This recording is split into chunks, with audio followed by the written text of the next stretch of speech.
Pemirsa, kasus peredaran narkoba di Kabupaten Buleleng kian memprihatinkan. Satu lagi, penjabat di Bali Utara ditangkap karena dugaan penyalahgunaan narkoba.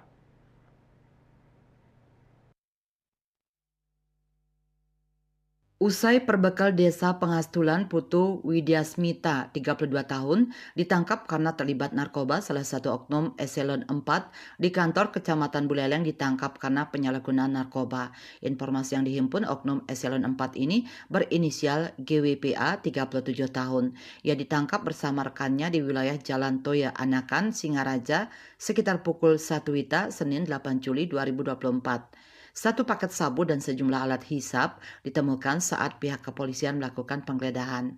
Dikonfirmasi Kapolres Buleleng AKBP Ide Bagus Widwan Sutadi membenarkan polisi telah menangkap seorang oknum pejabat di Pemka Buleleng.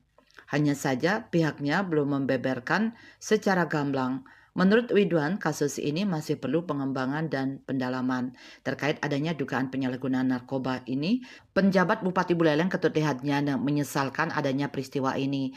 Pihaknya meminta polisi untuk melakukan tindakan tegas terhadap oknum ASN itu. Pihaknya pun sudah menginstruksikan Camat Buleleng untuk segera berkoordinasi dengan pihak kepolisian dan meminta surat keterangan penahanan apabila yang bersangkutan ditahan. Lihatnya pun menyerahkan semua urusan ini ke pihak kepolisian.